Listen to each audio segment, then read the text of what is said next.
Have you ever felt like you were crawling on glass, trapped in a cycle of indecision and self-doubt? Have you ever felt the weight of grief and guilt all the way to your bones? Beloved, true transformation can emerge from the depths of grief and guilt, leading to a life of purpose and confidence. In today's powerful conversation, Holly Williams shares her incredible journey from uncertainty to confidence, from brokenness to redemption. Through the twists and turns of life, Holly's story reminds us that even in the midst of grief and guilt, there is hope and a way forward. Join us as we explore how embracing your God-given gifts can lead to a life filled with purpose and meaning. Are you in a new season of your life? Are you stuck and searching for clarity so you can make a career change? Do you just need the courage to switch careers? Are you ready to follow God's plan for your career? Welcome to Choose Your Next Yes. Hi, Kindred. I'm Mel, a career transition coach, mom of grown-ups, coffee lover, and God girl. I've had a lot of big life changes, and I haven't always been clear about God's plan for me. This led to stress and anxiety and a lack of clarity and courage to make a career move. I finally started listening to God's voice to find clarity and peace and stopped being scared to make a move and achieve my career transition goals. Now, my mission is to help you learn to listen to God's voice and know when to say yes to the career you've always wanted and no to everything else. Let me show you how to clarify your purpose and find courage to pursue your personal and professional goals in your midlife and beyond. Throw down your self-doubt, dust off your dreams, Kindred. It's time to reset and refine and reclaim the woman you once aspired to be.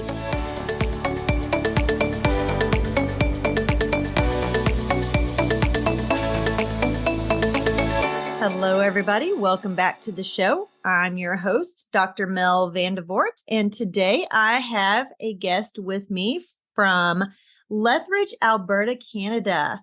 I have Holly Williams, and she is here to talk to us today a little bit about her business and her journey to get to her business, to start her business. And I'm really excited about hearing what she has to say. I think you are going to really enjoy the content today. So without further ado, hello, Holly. Welcome to the show. Hi, Mel. Thank you so much for having me. I'm really excited to be here today. Well, Holly, tell us a little bit about yourself. I have never been to Canada. I am dying to go. My boyfriend has been to Canada, and I'm a little bit jealous. And I would really like to go visit. So tell us a little bit about Canada. Oh, yes. I come to the Rockies. That's where I live. I live in the foothills of the Rockies. So I live in a very, very windy place. I have been blown off the road during winter twice. Yeah. It's scary when it happens, but it's been God's mercy that nothing serious has happened. But you do get blown off the road because the winds get so high. So don't travel on the road when it's windy. But right. Of course, I'm mentioning Canada and snow because that's what, we're pretty famous for. But where I live in Alberta, there are gorgeous mountains and just so much hiking. I'm about 3 hours from like Banff, Lake Louise area. And then in another direction, I've got Lake Waterton that goes right into Montana.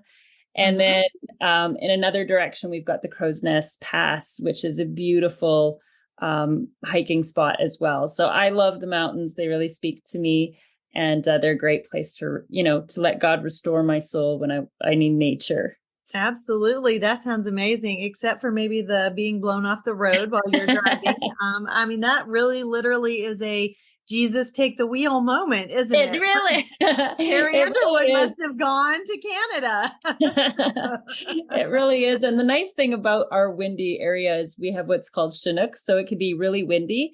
And then a Chinook will blow in for 2 days and it'll be like maybe super freezing. And then in 2 days, it'll be like you can walk around without a coat. So it's really very, very temperamental weather, which kind of suits me. So well, there you go. Well, it's summer here right now, like really summer here right now. So like, what is the temperature there? Oh, it's very, very hot. So it's been 38 degrees Celsius. I'm not even sure what that is, Fahrenheit I wise. have no clue. I am Yeah, not it's good over at 100. It's metric been over conversion. 100, or I guess high 90s for you guys. That's where Yes. it's been for us as well. Okay. So Okay. hot Yeah. and dry summer, Yeah. like most of North America. So today we're going to talk about your journey to being a copywriter and all of the things that you accomplished along the way, your setbacks, your detours, all of those things. So I'm just going to let you get started and you can just kind of take it where you want to go and just tell us all about your journey getting there. Oh, thank you. I'm really excited to share this because I love your audience. I love the people that you're serving. And I've been a woman who has been really confronted with a lot of indecision and a total lack of confidence in my own decision making ability And because I of some have been like there as circumstances. well. Yeah. So I love being able to talk to this audience because I think that there's a lot of women who are listening today who maybe they're really confident in some areas of their life, but there's these other ones that, just need to hear a story today, need to hear Yes. that God's mercy and his redemptive power can take what has been so broken in your life and make it into something beautiful. And Yes. so that's my story. And just having a lack of confidence isn't a sentence, a life sentence. No, not at You all. can always get your confidence back. So I Yeah. can't wait to hear what you have to say about that. Yeah, and I now call it my Godfidence because I've really Oh, spent I love time. that. Yeah, I've really spent time with the Lord to realize my confidence is really comes from him, from being rooted in the truth of his word and in his love.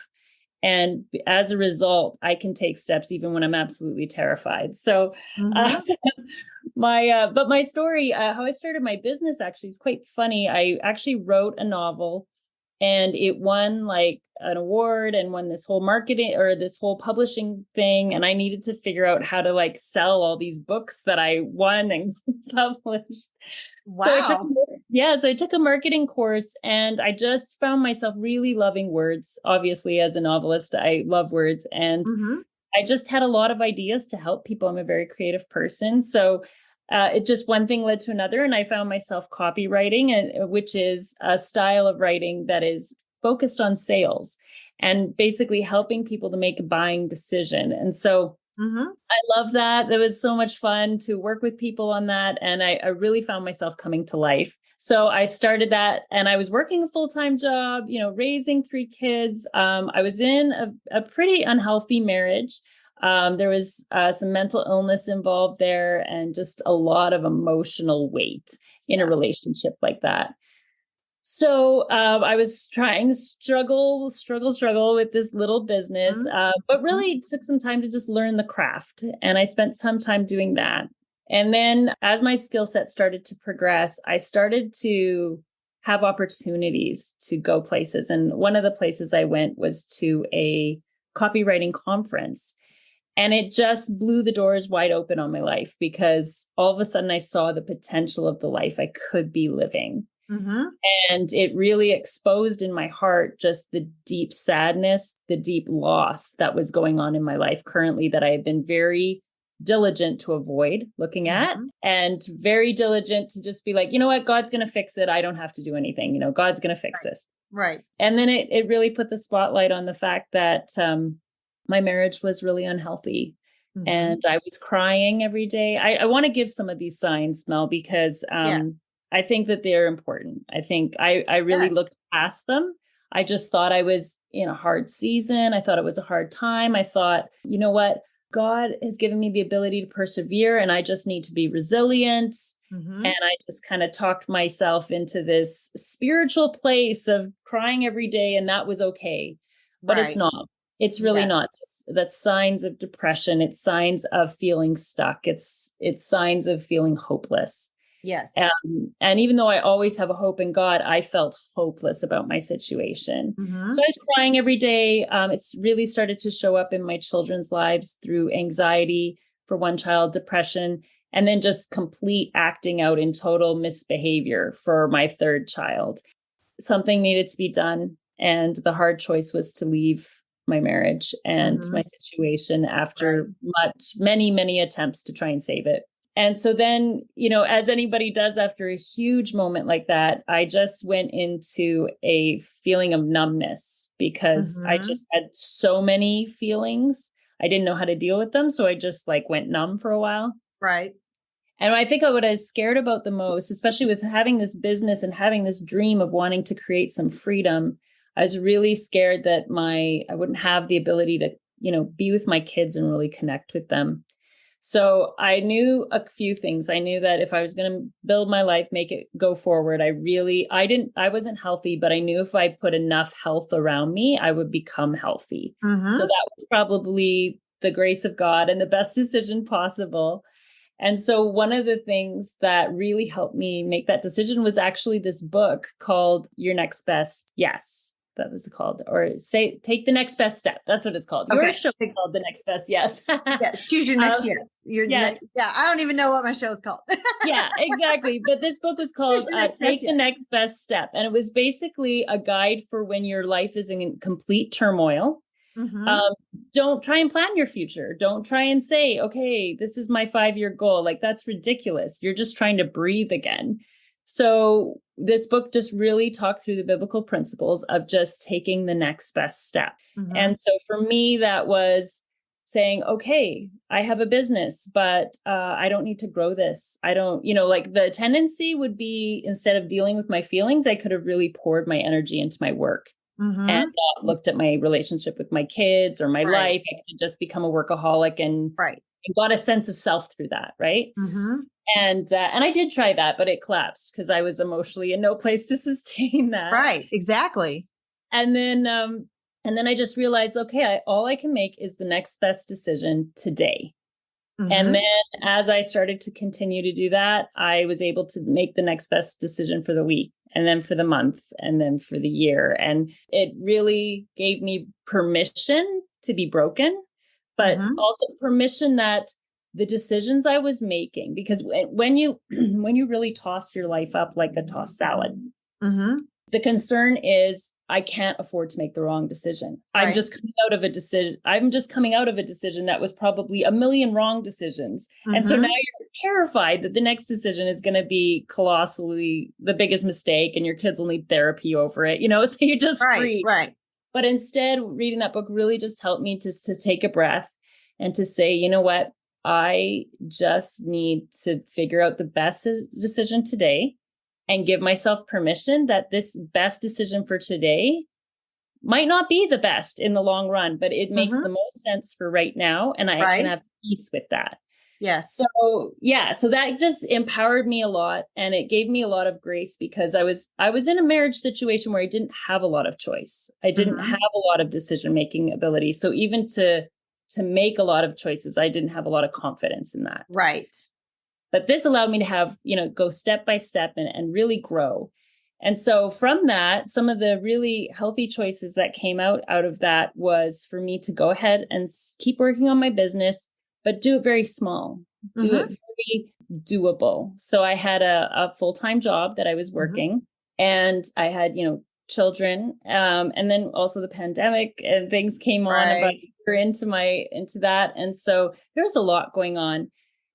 One of the things that I did was I decided that I wasn't going to kind of jump into the entrepreneurial dream like a lot of people say online to do. Like you'll hear these fantastic stories of I quit everything and I had nothing and I had 30 days to make something happen. Or you hear people who were like, I was dead inside and I quit my job and decided to do online. That's not my story. And it doesn't, and I think that story's glorified a little bit online because the reality is when you have children, when you have bills, that's actually a really dangerous move to do for your sense of safety, for yourself. Exactly. Yeah. Some people thrive on that and that's great. Some people, that's just a toxic decision for them. And, there may be one or two people that works out for, but I would say the 98% of us that it doesn't work out for is more, like what it really is. That's a reality. More 98% people, that doesn't happen. You got to think things through a little bit more. So. Yeah. So how I made my transition is I decided that my first step, and I worked with a coach on this, I decided that my first step would be within 3 to 4 months, I wanted to go down to part-time work. Mm-hmm. And I was terrified to go down to part-time work because I thought, okay, that means the other half of my income I have to produce. Mm-hmm. So I made that decision. I took that leap. And surprisingly enough, like I had the client work, I was able to do it. And that Right. just surprised me, but it gave me so much hope and it gave me so much time freedom to really spend with my kids. And because, as I mentioned, the pandemic was going on, they're dealing Mm-hmm. with the trauma of what we were living through. There are days where your kids can't go to school. There are days where your kids are struggling over, their learning is so affected by their emotional health, right? Yes. So it was wonderful to have the freedom where if they were having a rough day, I could pick them up from school and just be like, hey, let's go for a walk. Like, you don't Right. have to perform right now. You like, Mm-hmm. let's just get you feeling well again. Yes. So having that kind of freedom was very addictive. And I was like, I want more of this. So I set a new goal then to go full time. And with that, my coach really helped me establish what would give me a sense of safety to do that. Like, what would the guide ropes look like? For me, I wanted, 3 months living expenses. I wanted all of my annual bills like paid for in an account that I just knew those would be paid for.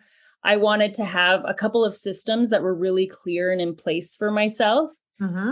And then when I did finally take the leap to full time, what I did was I hired a coach for the first 3 months who was just a time accountability coach and basically would just plan with me, how do you want to transition into full time? And what do you want your life to look like so that you can actually function well and not freak out all of a sudden because all the Right. financial responsibility is on what you're doing for work, right? Exactly. So those were some really good, healthy choices that I had around me. But I think what's really important too, Mel, is through that, it sounds like it was this beautiful journey, but it was so hard. Like I felt like I was crawling on glass.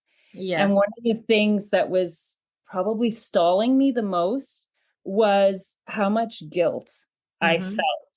I felt so much guilt over because I had left this marriage before, left it for 2 years, came back Mm-hmm. and stayed for another 3, 4 years, and it just didn't work out. And there was so much guilt of like, how could I put my kids through that? How dumb could I be? Everybody probably looks at me and sees like I'm a cautionary tale, like I just had so much mental grief in Yeah. my head. Yes. And so the Lord actually, through that whole season, which sounds beautiful, this beautiful, incredible business journey, it was actually such an incredible journey through Psalms and grieving. And Mm-hmm. the Lord really taught me what it looked like to be honest before Him. Mm-hmm. Grief is such a gift, and I don't think we talk about it enough in the church. Mm-hmm. It is the gift of worship because true grieving is when we come before the Lord and we say, my heart is broken. I'm Mm-hmm. so upset with myself. I can't get past this. Yet will I praise you. Yet will I remember you are the God Mm-hmm. who lifts my head. Yes. Yet I will remember your holiness, your mightiness, right? So true grief really will usher us into the presence of God. And so even though that was such a time of brokenness, it was a beautiful time of worship with the Lord where I really, Right. He got to know me in such a personal, deep way that I hadn't encountered Him before because I was kind of a toxic positivity person. Like I was a little bit like, you know what, it's going to work out fine. God's always going to, He's always going to make a way. And I just wouldn't actually acknowledge the situation I was in. Right. So the one scripture that really helped me was Romans 8, verse 1, which is there's therefore now no condemnation for those of us who are in Christ Jesus. And the Lord just delivered my mind from the guilt I felt and from the weight of past decisions that I just thought like, I can't do anything great. My best days are behind me. I wasted all my time, like all the lies. Yes. The Lord was just like, there's no condemnation. There's no condemnation. Like I look at you, Holly, I know you've repented of your sin. You've brought that before me. Mm-hmm. And now stop living in this place that is continually saying you're not good enough. Everything you did was a big mistake. He's like, Mm-hmm. I am bigger than your biggest mistake. So there's Yes. no condemnation for you. walk in the Wow. freedom, walk in who you are in Christ Jesus. And so as I've been walking out that freedom, it's given me now a new boldness in my copywriting business to really step out with a message that I feel that God's given me to help other women, especially in that new stage, or maybe they've been established, but they're, not quite big enough yet to have a Mm-hmm. team. I love helping those women out because that was me. That was where I was at. And just being able to come alongside and say, here's how you can write copy. Here's how you can write emails. Here's how emails can change your business and change your life. Mm-hmm. And I just love that process. So that's kind of my Yeah. story in a really long Wow. nutshell. Yes. And there's just so much in that. And the one thing that's sticking out to me right now is, that grief and getting to that place where you're just grieving almost to your bones. Yeah. And you just physically feel grief. And it's not just sadness. It's like a physical manifestation of grief. And like you said, you have nowhere else to go but to God. Yeah. And I have been there where I've just cried out and I'm like, I have nothing left. I can't do this without you. And he waits for you to get to that point sometimes, I think, because I think sometimes we've taken it, like you were pushing the situation to the side or somebody else is doing something different. Or, I've been that same person who said, it'll be fine. God will take care of it. And you kind of like get stagnant instead of like moving forward. And God wants you to continue to move.